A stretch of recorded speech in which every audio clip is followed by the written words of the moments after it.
I never imagined my life would be spent cleaning someone else's home, dusting someone else's memories, and tending to someone else's family as if they were my own.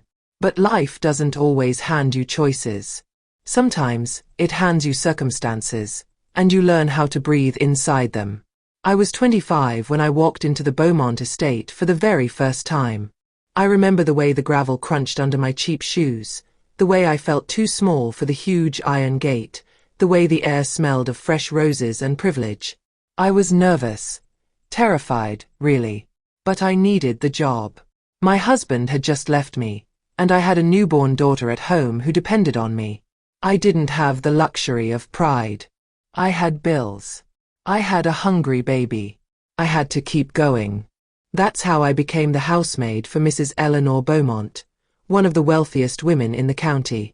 Over 40 years, I cleaned her floors, cooked her meals, washed her dishes, ironed her dresses, listened to her stories, wiped her tears, and watched her life move like a slow, elegant movie. She was older than me, old enough to be my mother, but loneliness doesn't care about age. Somehow, in that big empty house, we kept each other company. I thought she loved me, or at the very least valued me, respected me, trusted me. After all, I was the one who stayed when everyone else left. Her son left. Her daughter left. Her friends drifted away. Her husband died. Her sister never visited. But I stayed. Through sickness. Through silence. Through years when she barely spoke because grief had wrapped itself around her like a heavy shawl. I was the person who made her tea every morning. Who helped her into bed every night. Who brushed her hair when arthritis made her wrists too weak. Who sat by her side after her stroke and whispered, "You're not alone." I believed with all my heart that when she died, she would leave something behind for me. Not because I wanted her money, but because I gave her my life. But grief has a cruel way of showing you truth, especially when you've spent years avoiding it. My story really begins on the day Eleanor died. It was a Tuesday morning, cold, sharp, and painfully quiet. The kind of morning where even the sunlight seems hesitant. I had come in early, like always. I walked through the back door, hanging up my shawl, expecting to hear her soft voice calling me from her room. But the house felt different that morning. Still. Heavy. Too still. I climbed the staircase slowly, my hand brushing the polished cherrywood railing I had dusted thousands of times. The moment I reached her bedroom door, I knew. The air carried that strange, frozen calm that follows death. She was lying on her bed, hands folded neatly over her stomach, the blanket pulled up to her waist. Her face looked peaceful, younger, somehow, as if the years of sadness had finally slipped off her. I sank onto the edge of the mattress, taking her cold hand in both of mine. I didn't cry right away. Shock has a way of numbing you before it breaks you open. After a few minutes, or maybe an hour, I called her attorney, Mr. Langford, because that's what Eleanor instructed me to do when the time comes. She used to say that phrase often, but I always hated hearing it. I hated thinking of a world without her. The police and paramedics came, quiet and respectful.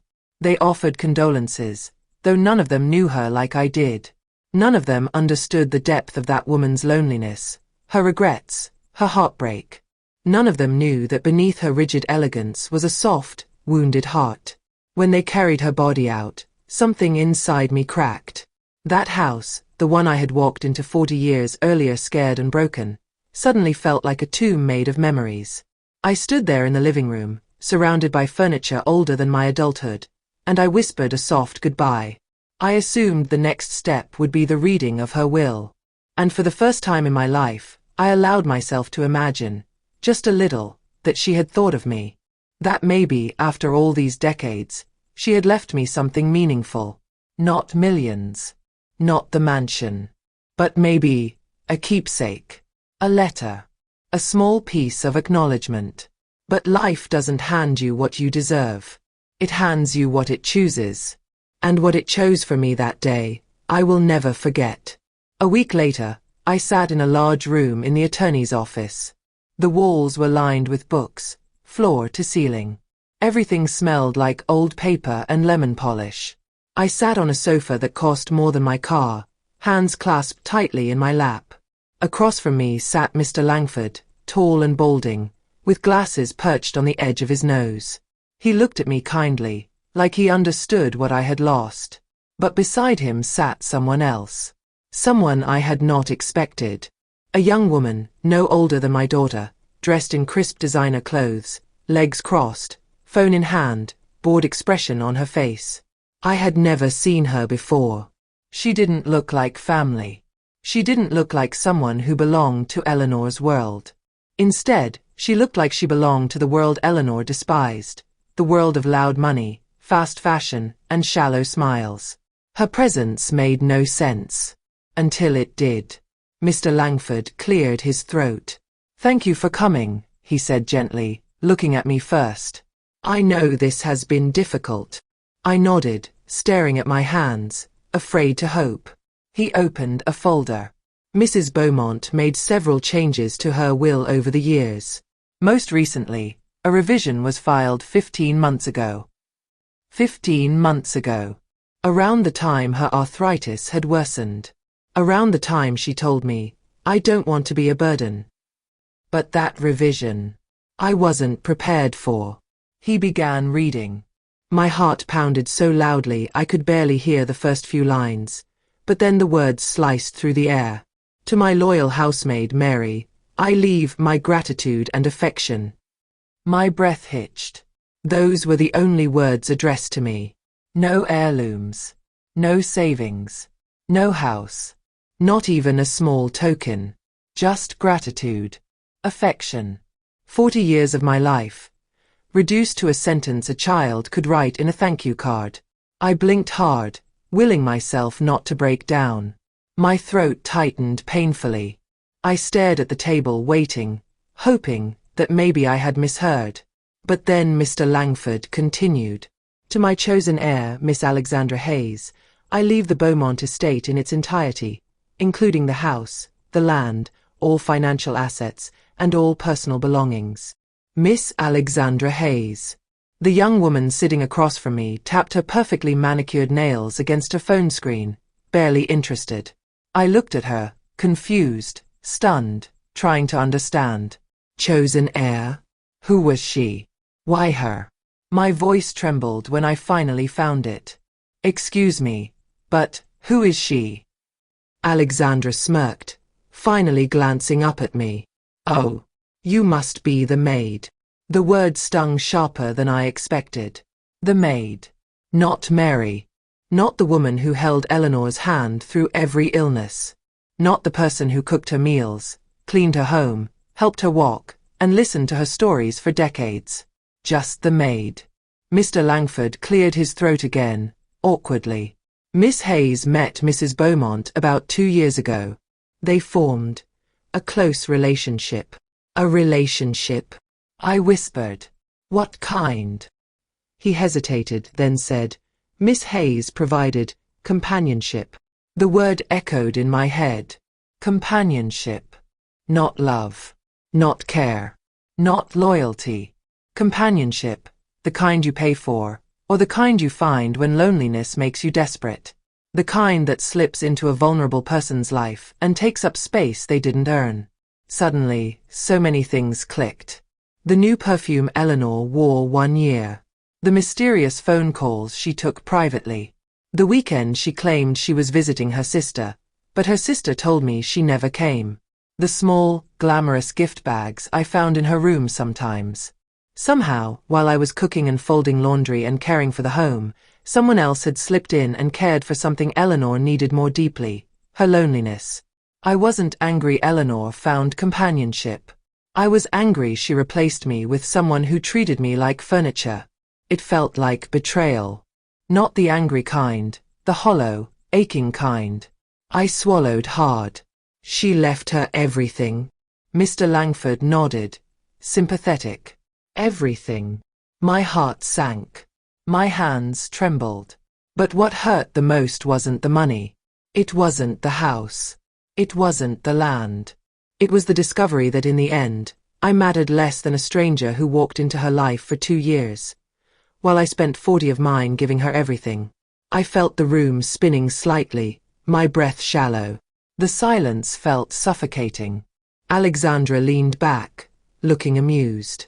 "Don't take it personally," she said. She adored me. Her arrogance slapped me across the face. I wanted to scream, to shout, to tell her she had no idea who Eleanor truly was. But grief held my voice hostage. Mr. Langford closed the folder gently. "Mary, I'm truly sorry." I nodded numbly, gathering what little dignity I had left. I stood up slowly, each movement heavy. As I walked out of the office, I could feel Alexandra's eyes on me. She whispered to the attorney, loudly enough for me to hear. "Some people just don't know their place." Something inside me burned. A spark. Small. Dangerous. And that was the moment, the exact second, when I knew. Eleanor didn't just leave me nothing. She left me a mystery. A reason. A secret.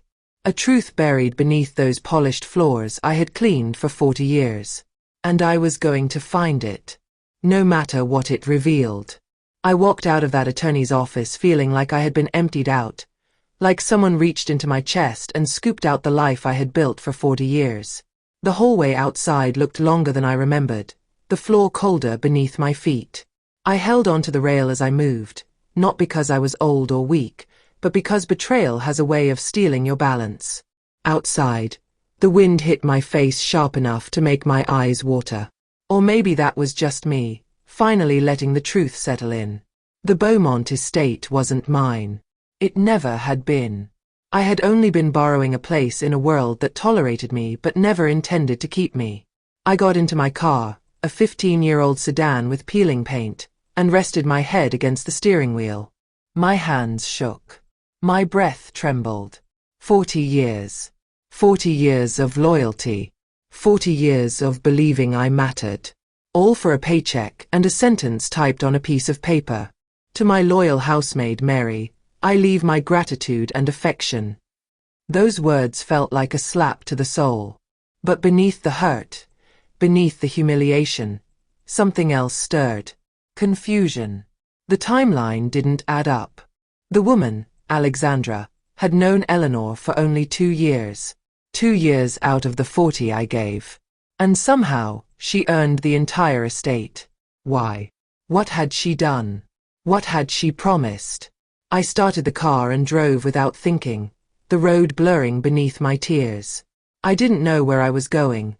Home, maybe, but even that felt wrong. My home had been the Beaumont estate. My life had been built inside its walls. Every memory, every routine, every part of me had been tied to Eleanor. Losing her was one thing. Being replaced was another. Being erased. That was something else entirely. Halfway home, I turned the car around. I wasn't going to sit in my little apartment and cry. Not when I knew something didn't feel right. Something in my chest refused to accept that this was the whole story. Eleanor might have been wealthy, but she wasn't cruel. She wasn't heartless. She wasn't stupid.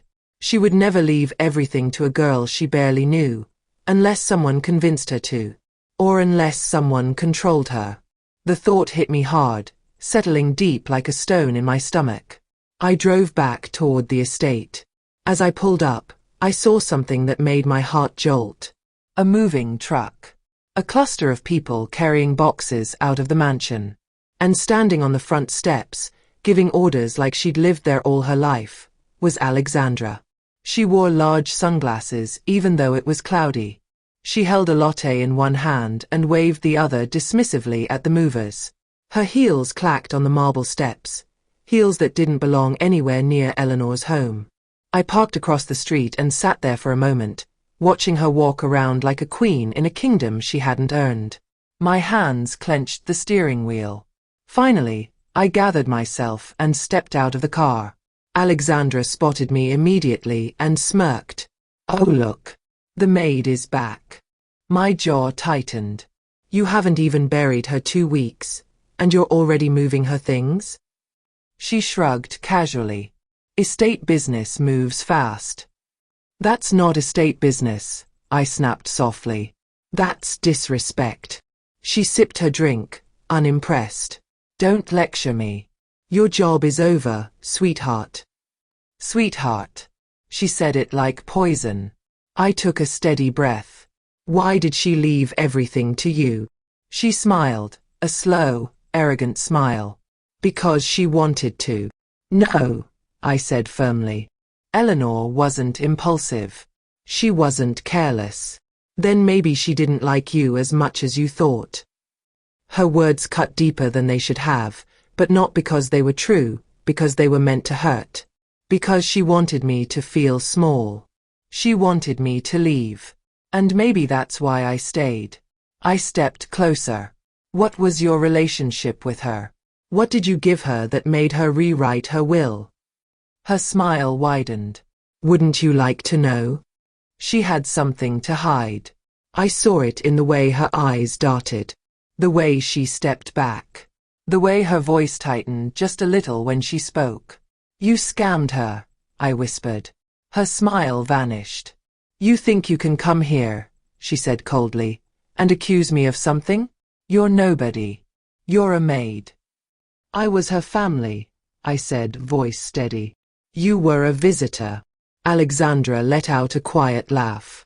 She told me things, you know, things she never told you. I frowned. Like what? She leaned in close. Her regrets. Something cold crawled up my spine. Regrets about what? She pulled off her sunglasses, revealing sharp, calculating eyes. About giving her trust to the wrong people. Her words hit me, but they didn't feel honest. They felt crafted, rehearsed. Like she was repeating something she wanted me to believe. She stepped back and gestured toward the movers. I'm busy. If you want to reminisce about the good old days of scrubbing toilets, go do that somewhere else. I opened my mouth, anger burning through me, but something caught my eye. One of the movers carried a small wooden box. A box I recognized instantly. Eleanor's jewelry box. I froze. That box wasn't meant to leave the house. She had told me once years ago that the jewelry inside belonged to her mother, her grandmother, even her great-grandmother. The family lineage was carved into the wood. She held on to it like a treasure. What was Alexandra doing with it? She noticed where I was looking and stepped in front of me. Don't worry about that. Eleanor would never give you that box. She did. She wouldn't, I repeated, voice shaking slightly. She did, she snapped. And frankly, it's none of your business. Everything in me screamed that she was lying. I took a breath. I want to see the will. The full version. You already heard it. No, I said. I want to see it. She laughed harshly.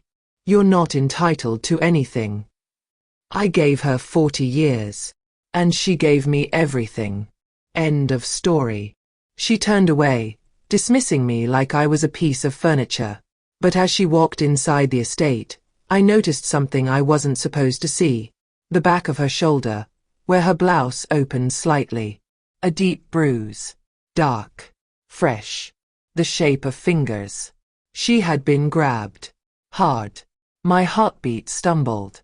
A possibility formed in my mind, wild at first, then terrifyingly clear. What if the inheritance wasn't a gift? What if it was leverage? What if someone forced Eleanor to sign that will? The bruise. The haste. The defensiveness. The attitude. The secrecy. Alexandra wasn't carefree. She was scared. And scared people slip up. Suddenly, she turned around as if feeling my eyes on her. Go home, she hissed. Before you regret staying. That was a threat. Not a warning. A threat. And that told me everything I needed to know. This wasn't over. Not by a long shot. I walked back to my car, but I didn't leave right away. I watched her bark orders, watched the movers rush, watched the life I had built be shoved into boxes and hauled away. And then, like fate wanted me to see it, something slid out of one of the movers' hands. A piece of paper. It fluttered onto the driveway. He didn't notice. Alexandra didn't either. I waited until they moved inside, then stepped out and walked over to it. A letter. Eleanor's handwriting. But not just any letter. It was addressed to me. My breath caught. The envelope was half open, like someone had torn it apart recently. Inside was a single sheet of paper, folded neatly. My fingers shook as I opened it. My dearest Mary, if this letter reaches you, then something has gone wrong. I need you to know. My heart thundered in my chest. I stepped back into my car, locking the doors, and read the next line slowly, terrified of what it might reveal. There are things happening in this house I no longer understand. A chill washed over me. I kept reading, tears blurring the ink. Someone has entered my life, and I fear I made a terrible mistake trusting her. I cannot change what I have done, but I hope you will uncover the truth I no longer have the strength to face. And then the last line. The one that shattered everything I believed. Mary, please forgive me. I didn't choose her. I didn't choose her. My breath froze. Eleanor hadn't left Alexandra everything. Someone made her. And now, I was the only one left to uncover why. I sat there in the car with Eleanor's letter trembling in my hands, unable to breathe for a moment.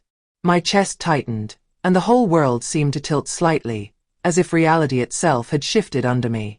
Those 4 words kept echoing in my mind like a haunting whisper I couldn't escape. I didn't choose her. The weight of them sank slowly, painfully, into my bones. Eleanor knew something was wrong.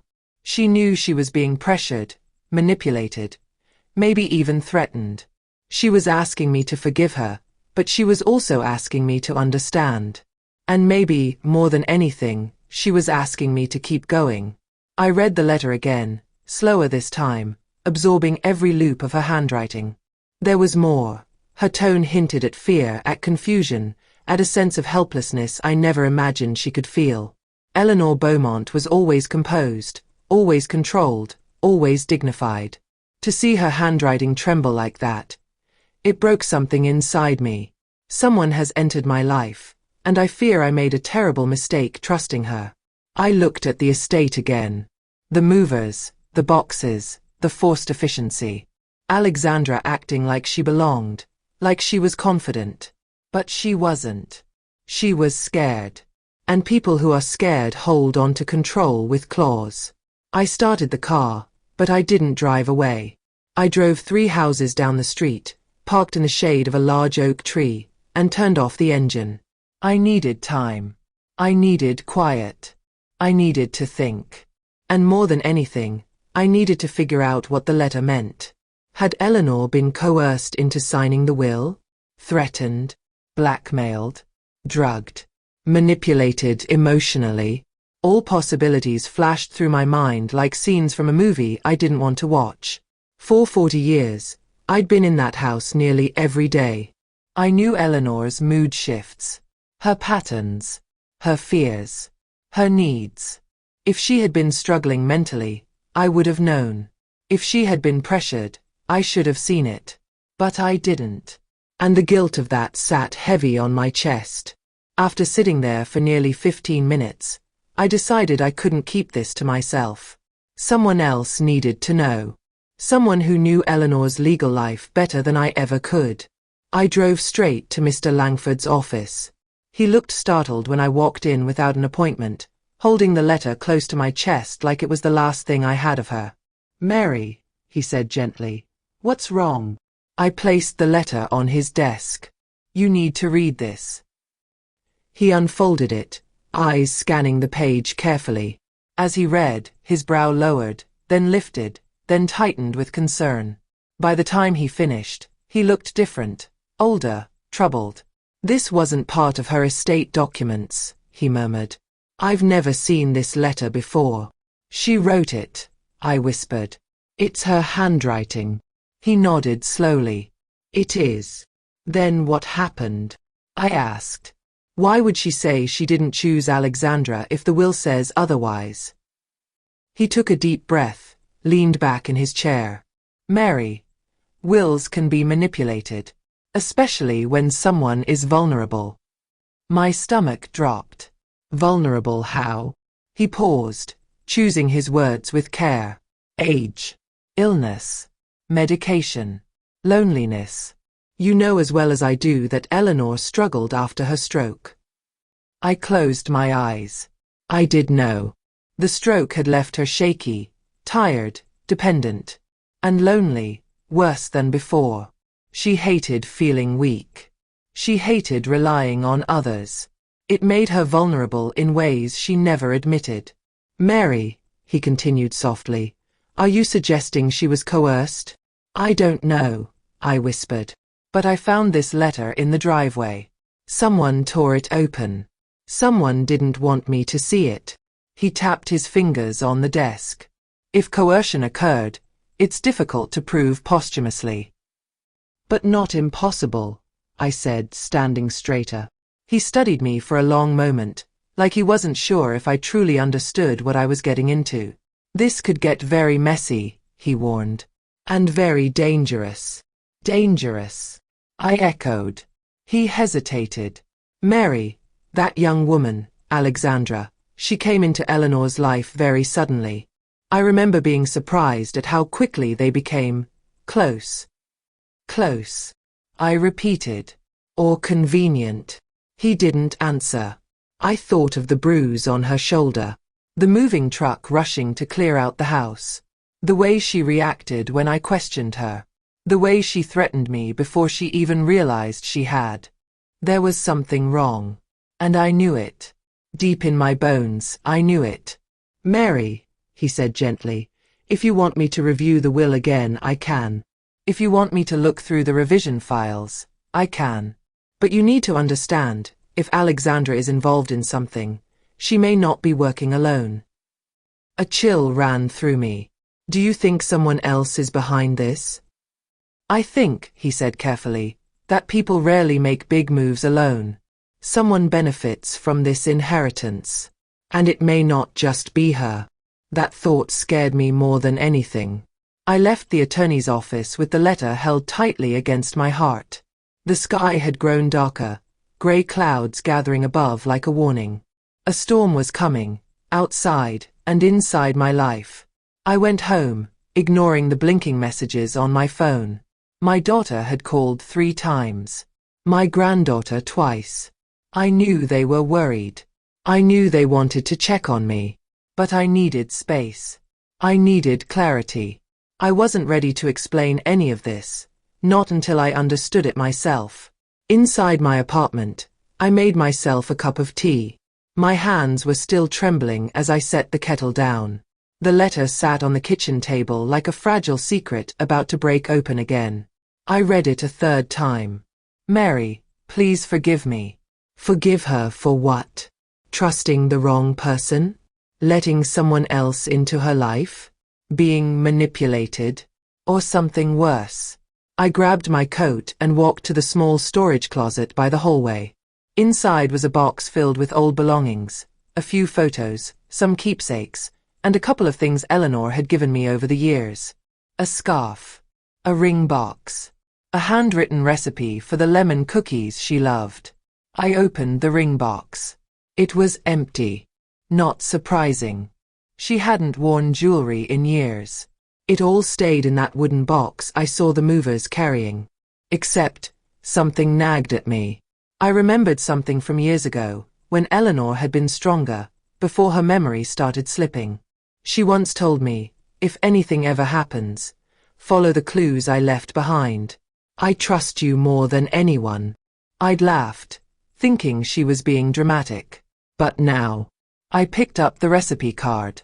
She had written something on the back. Something I had forgotten about. A tiny handwritten note. Check the drawer I never open. My breath caught. Which drawer? Her bedside table had 3. Her desk had 5. Her study had dozens. But her dressing table, her vanity, she had always hated opening the left drawer. She said it stuck. She said it jammed. She said there was nothing inside. I knew better now. Without thinking, I grabbed my keys and rushed back out the door. I drove to the estate as fast as my old car could manage. The moving truck was still there, lights still on, but the main door was closed. Everyone seemed to be inside. I parked behind a row of hedges and slipped around the side of the house, just like I had done every morning for decades. My body knew the routine better than my mind. The back door was locked. But the kitchen window, Eleanor never closed it fully. She liked the breeze. I slid it open and climbed inside. The house felt wrong without her. Too empty, too cold, too loud in its silence. But I didn't stop. I moved quickly down the hallway, heart racing, every step echoing. Up the stairs. Down the corridor. Into Eleanor's bedroom. Her vanity sat untouched, as if waiting for me. I went straight to the left drawer. It was stuck. Just like she said. Just like always. But this time, I pulled harder. It opened. The moment it slid out, something small fell onto the floor. A flash drive. I froze. Whoever forced Eleanor's hand didn't know about this drawer. But Eleanor had known I would. I picked up the flash drive, small and silver, wrapped in a thin ribbon. Then, I heard footsteps in the hallway. Slow. Deliberate. Getting closer. Someone else was in the house. And they weren't supposed to be. I clutched the flash drive, slipped it into my pocket, and backed away from the vanity. The door creaked open. And standing there, silhouetted by the hall light, was not Alexandra. It was a man. Tall. Broad. Expression cold as stone. He locked eyes with me and said in a low, threatening voice, "You shouldn't be here." Everything inside me went still. He took one step forward, and I finally understood something terrifying. Alexandra wasn't the mastermind. She was the bait. And the real danger had just found me. I knew fear before. I'd felt it when my husband left me with a newborn and no money. I'd felt it when Eleanor had her stroke and I thought she might die. I'd felt it when the attorney read that will and my world split open. But the fear I felt in that moment, standing in her bedroom, clutching a hidden flash drive, while a stranger blocked the only exit, was different. It was raw, cold, paralyzing. The man didn't yell. He didn't raise a hand. He didn't rush me. He just stood there, filling the doorway like a shadow you couldn't run from. "You shouldn't be here," he repeated, voice low and controlled. I backed up slowly, my hand slipping into my pocket, fingers closing around the flash drive like it was the last piece of truth I had left. I just came to get something I left," I whispered. He tilted his head slightly. "Not buying it. Not even close. You don't work here anymore," he said. "Whatever you think you forgot, you don't need it." His eyes scanned the room, cold and sharp, like he was checking if anything was out of place. For a moment, I wondered if he already knew about the drawer. If he knew about the letter. If he knew about me. "I'll leave," I whispered, moving slowly toward the far side of the room. Not toward him. Not toward the door, just enough to give myself space to breathe. His jaw clenched.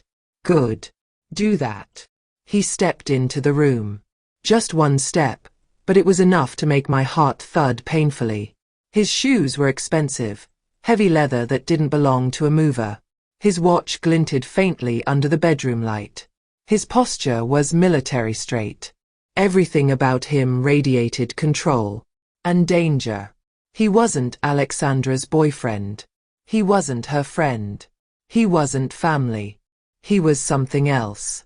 Security. Enforcer. Handler. Whatever he was.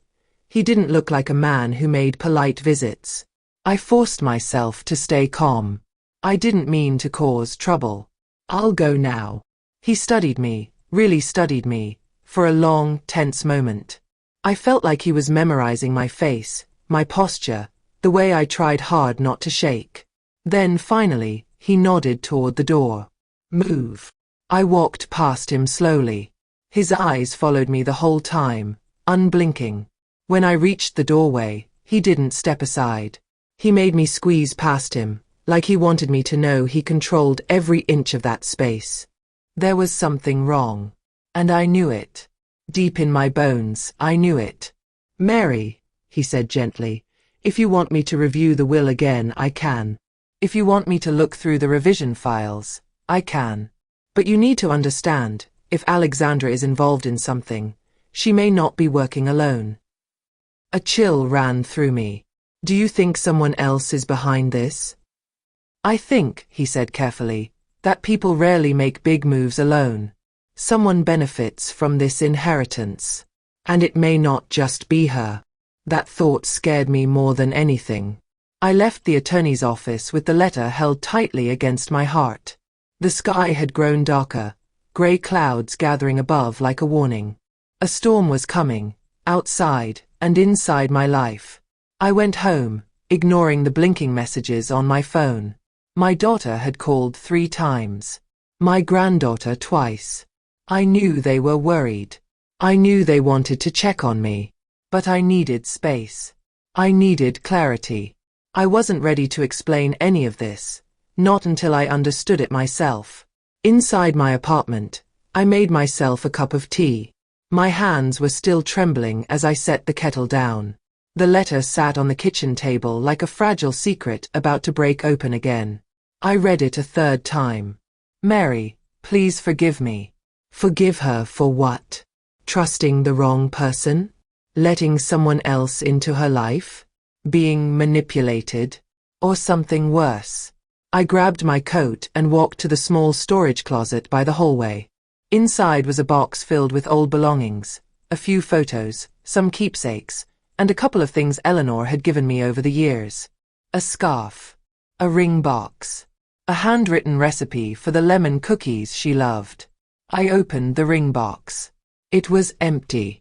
Not surprising. She hadn't worn jewelry in years. It all stayed in that wooden box I saw the movers carrying. Except, something nagged at me. I remembered something from years ago, when Eleanor had been stronger, before her memory started slipping. She once told me, if anything ever happens, follow the clues I left behind. I trust you more than anyone. I'd laughed, thinking she was being dramatic.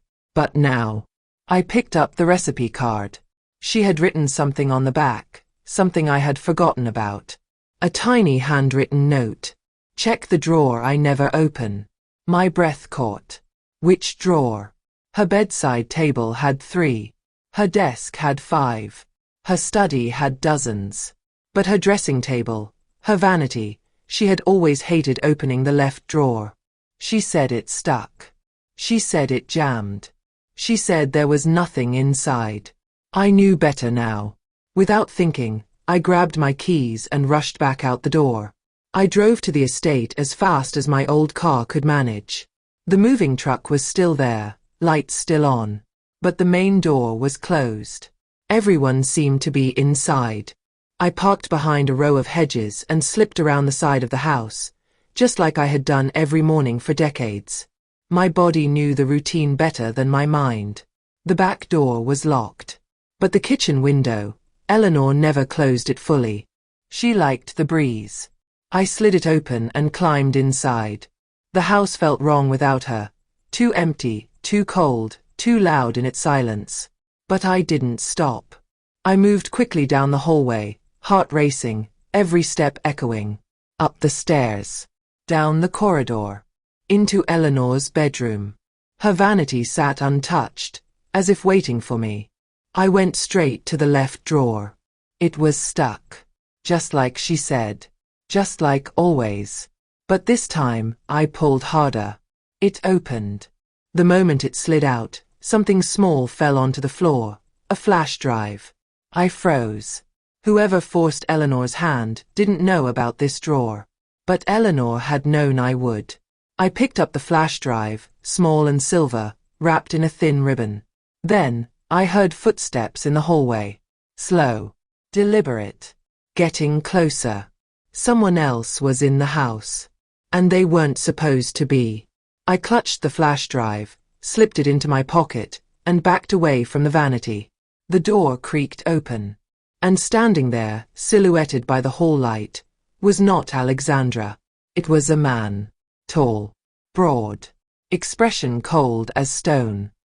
He locked eyes with me and said in a low, threatening voice, "You shouldn't be here." Everything inside me went still. He took one step forward, and I finally understood something terrifying. Alexandra wasn't the mastermind. She was the bait. And the real danger had just found me. I knew fear before. I'd felt it when my husband left me with a newborn and no money. I'd felt it when Eleanor had her stroke and I thought she might die. I'd felt it when the attorney read that will and my world split open. But the fear I felt in that moment, standing in her bedroom, clutching a hidden flash drive, while a stranger blocked the only exit, was different. It was raw, cold, paralyzing. The man didn't yell. He didn't raise a hand. He didn't rush me. He just stood there, filling the doorway like a shadow you couldn't run from. "You shouldn't be here," he repeated, voice low and controlled. I backed up slowly, my hand slipping into my pocket, fingers closing around the flash drive like it was the last piece of truth I had left. I just came to get something I left," I whispered. He tilted his head slightly. "Not buying it. Not even close. You don't work here anymore," he said. "Whatever you think you forgot, you don't need it." His eyes scanned the room, cold and sharp, like he was checking if anything was out of place. For a moment, I wondered if he already knew about the drawer. If he knew about the letter. If he knew about me. "I'll leave," I whispered, moving slowly toward the far side of the room. Not toward him, not toward the door, just enough to give myself space to breathe. His jaw clenched. "Good. Do that." He stepped into the room. Just one step, but it was enough to make my heart thud painfully. His shoes were expensive, heavy leather that didn't belong to a mover. His watch glinted faintly under the bedroom light. His posture was military straight. Everything about him radiated control and danger. He wasn't Alexandra's boyfriend. He wasn't her friend. He wasn't family. He was something else. Security. Enforcer. Handler. Whatever he was. He didn't look like a man who made polite visits. I forced myself to stay calm. I didn't mean to cause trouble. "I'll go now." He studied me, really studied me, for a long, tense moment. I felt like he was memorizing my face, my posture, the way I tried hard not to shake. Then, finally, he nodded toward the door. "Move." I walked past him slowly. His eyes followed me the whole time, unblinking. When I reached the doorway, he didn't step aside. He made me squeeze past him, like he wanted me to know he controlled every inch of that space. Then knocked. Not loud. Not frantic. But with the kind of knock that said he expected the door to open. I grabbed the flash drive from the laptop, unplugged it, and looked around the kitchen. Where could I hide something so small but so important? The air vent. Too obvious. Behind the fridge. Too risky. Under the floorboard. Too loud. Then I saw it. A small decorative cookie tin on top of the fridge. One my granddaughter used to hide crayons and tiny treasures. I climbed the counter, opened the tin, slid the flash drive inside, and tucked it behind a stack of old plastic cookie molds. No one would ever look there. I had just closed the tin when the house went silent. No knock. No doorbell. Nothing. My daughter whispered from the hallway. "Mom, did he leave?" I moved to the window cautiously and peeked through the curtain. He wasn't on the porch anymore. But his car was still there. Black. Expensive. Engine rumbling quietly. Waiting. My chest tightened. He was watching. He was patient. He was hunting. My daughter whispered again. "Call the police." I grabbed my phone, hands trembling, and dialed. But before I could hit call, my phone lit up with a notification. Emergency alert. Citywide outage affecting multiple cell towers. Network unavailable. Just my luck. Just today. The universe wasn't giving me a break. My daughter, panicked, tried her own phone. Same result. No service. No signal. The Wi-Fi was down too, the router lights blinking red. I didn't know if it was a coincidence, or if someone had done this. I didn't want to think about the latter. The man's car door opened. I froze. Footsteps approached the house again. Heavy. Slow. Like he knew exactly what fear tasted like. Then he spoke through the door, voice calm, chillingly polite. "Mary, I need you to come outside." My stomach dropped.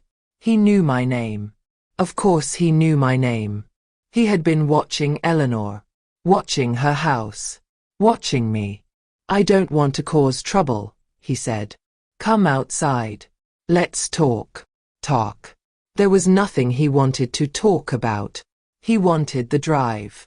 Or he wanted to make sure I couldn't use it. My daughter mouthed, "Don't."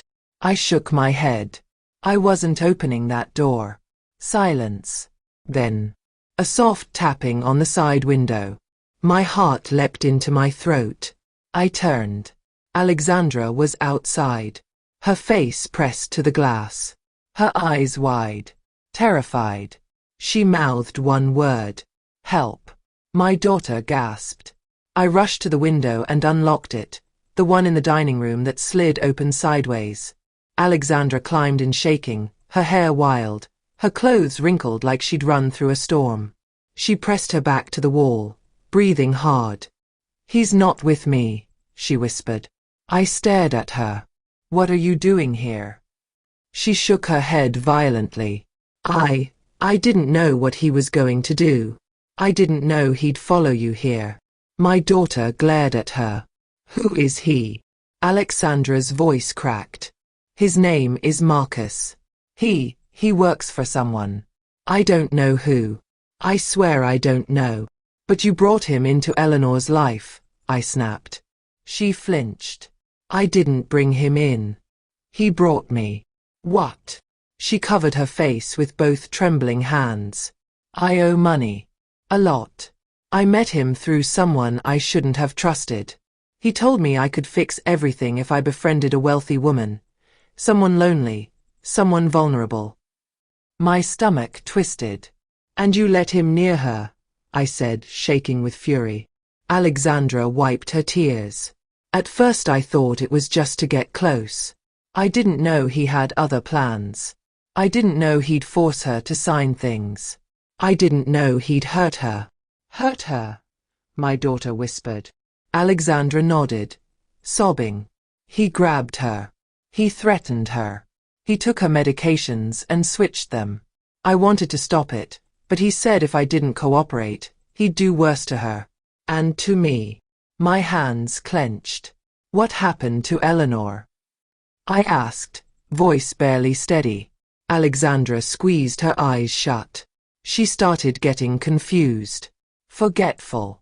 Disoriented. He kept increasing her pills.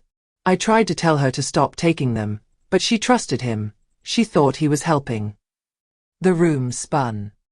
"He made her rewrite the will," she continued. "He said if she didn't, he'd make sure her death looked like an accident and no one would ever know." My daughter covered her mouth in shock. Alexandra's voice dropped to a whisper. She begged me to help her. But I couldn't. I was too scared. I'm still scared. Outside, the man, Marcus, stepped onto the porch again. Alexandra shrank back, whispering, "He can't find me here. If he does, he'll kill me." My daughter grabbed her phone again. "We need to call the police." "There's no signal," I reminded her. Alexandra shook her head violently. "He jammed it. He has a device in his car. He used it on Eleanor's house too. It blocks outgoing calls." "Of course he did." My daughter's voice trembled. "We need to run. To get out of here." "No," I said firmly. "He's outside. We go out there, he corners us." "What do we do?" she whispered. I took a deep breath, thinking fast. "We distract him," I said. "Long enough to get the drive somewhere safe." Alexandra's eyes widened. "The drive. You found it." I froze. She shouldn't have known about the drive. I backed away slowly. How do you know about it? Alexandra's lips parted, realizing she slipped. Eleanor told me. Once. I thought she was confused. No. She was lying. She knew. Marcus knew. They had been looking for it. Where is it? She whispered sharply, panic rising in her voice. I narrowed my eyes. Why? So you can destroy it. No, she cried. So he doesn't get it. If he gets it, he'll erase everything. He'll erase what he did. You don't understand what he's capable of. But I saw something then. Fear, real fear, in her eyes. Not of me. Not of being exposed. But of him. Footsteps outside. Heavy. He was walking around the house now. Checking windows. Testing locks. Hunting. My daughter grabbed my arm. Mom. Mom, he's coming to the back door. Alexandra's breath quickened. You don't understand. If he gets inside, if he finds me, we're all dead. I pulled the cookie tin from the top of the fridge and held it close. I didn't trust Alexandra, not fully, but I trusted what this drive meant. It was leverage, proof, power. And Marcus wanted it gone. I took a deep breath, adrenaline flooding my limbs. There was only one choice now. We need to leave, I said. Through the back gate. Through the neighbor's yard. Quiet. Fast. My daughter nodded. Alexandra hesitated. If he sees me. He won't, I said. Stay behind us. Move when we move. She nodded, trembling. We turned toward the back hallway, the safest route. But before we could take one step, the front doorknob slowly turned. One click. Then another. My daughter gasped. The door creaked open, just an inch, and I heard his voice. Calm. Deep. Terrifying. Mary. I know you're in there. My blood ran cold. My granddaughter, upstairs, whimpered softly at the sound. And for the first time since this nightmare began, I felt something new rise inside me. Not fear. Not anger. Resolve. He wanted to hurt us. He wanted to silence the truth. He wanted to erase Eleanor's voice. But I wasn't going to let him, even if it meant risking everything. I looked at my daughter and whispered, "Stay behind me." Because this time, I was the one who wasn't going to run. The front door creaked open another inch, and every muscle in my body went rigid. Fear didn't even feel like fear anymore. It felt like instinct, like something ancient waking up inside me. Survival. Protection. Something stronger than panic rose inside my chest, burning hot and steady. Behind me, my daughter grabbed my arm. Alexandra pressed herself flat against the wall. My granddaughter, upstairs, whimpered again. That sound cut through me sharper than anything Marcus could ever do. I couldn't let him near her. I couldn't let him step foot inside this house. He stepped onto the front mat, his boots heavy, the sound slow and deliberate, like a predator signaling he wasn't hiding anymore. "Mary," he called softly, "open the door." No more politeness. No more pretending. He knew we were here, and he wasn't leaving without the flash drive, or without me. I motioned to my daughter, pointing to the back hallway. We had seconds. Maybe less. We needed distance. Space. A chance to get out before he crossed the threshold. But then, a sudden bang shook the door. Alexandra gasped. My daughter cried out softly. I grabbed the cookie tin tighter and forced myself to breathe. Another bang. Harder. The wood cracked. He was breaking in. We had no time. I whispered, "Go. Now." My daughter slipped into the hallway with my granddaughter, holding her close. Alexandra followed, shaking violently. I walked backward slowly, my eyes locked on the door as it shuddered again under his weight. He wasn't using a lockpick, wasn't trying to be quiet anymore. He was forcing his way in. The door slammed open. Wood splintered. The top hinge ripped free. Cold air rushed into the living room. And there he was. Marcus stepped inside like he owned the place. Tall, broad, expression as calm as spilled ice. His eyes landed on me first, then scanned the room. He saw no one else. Good. Where is it? He asked quietly. I clutched the tin behind my back. You need to leave. He stepped forward. Just one step, but it felt like the whole house leaned with him. Mary, he said, I don't want to hurt you. A lie. He wanted to erase me. Erase Eleanor.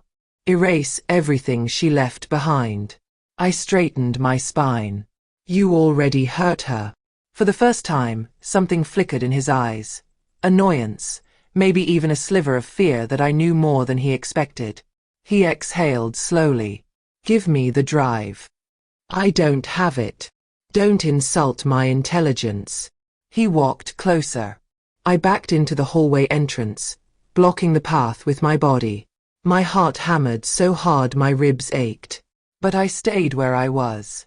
He reached out, fast, to grab my wrist. But before he could, a voice rang out behind me. Don't touch her. My daughter. She stepped into view, holding the only thing she could find, a heavy cast iron pan from the kitchen. Her hands shook, but her stance was solid. Behind her, Alexandra trembled. Marcus, please. Please just stop. He didn't even look at her. She didn't matter to him anymore. She was just another loose thread. He focused on me again. Move. No, I said, surprising even myself with how steady my voice was. His jaw clenched. I won't ask again. Then something unexpected happened. Footsteps. Outside. Coming fast. Running. Marcus's eyes darted toward the window. Sirens. Distant at first. Then louder. He stiffened. I didn't call them. I couldn't. My daughter's phone didn't work. Mine didn't work. And the Wi-Fi had been jammed. But someone did. He backed up a step. Who called the police? I didn't answer. The sirens grew louder, closer, echoing off the houses. They were almost here. Someone in the neighborhood must have seen him break down the door. Or maybe Alexandra had found a moment outside his control days earlier. For the first time since he appeared, he looked rattled. He took a step back. My daughter lifted the pan higher. Get out. Then. Banging on the front porch. Police. Step outside. One knock. Another. Louder. Marcus glared at me, eyes filled with venomous promise. This isn't over. He darted through the open door and sprinted toward the side of the house. Tires screeched. A nearby engine roared.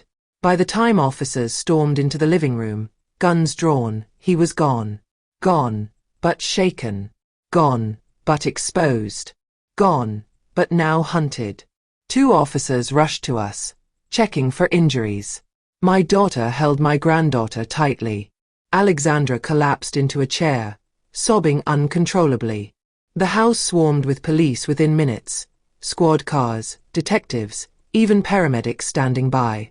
I kept the tin close to me until a female officer gently asked, "Ma'am, is there something you need to give us?"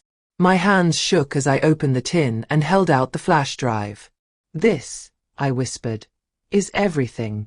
She took it carefully, treating it like evidence, because it was. Multiple officers sat with us, asked questions, documented the forced entry, photographed the broken door, took statements from my daughter, Alexandra, and me, all separately. My head felt heavy with everything at once. Fear, relief, grief, exhaustion. Hours passed. The sky outside turned from dusk to night. Finally, a detective approached me. "Ma'am," he said kindly, "we watched part of the first video on the drive." My breath caught. And his eyes softened with something I hadn't expected. Sadness. It shows Mrs. Beaumont trying to refuse documents, asking for time, crying, calling for help. My chest tightened painfully.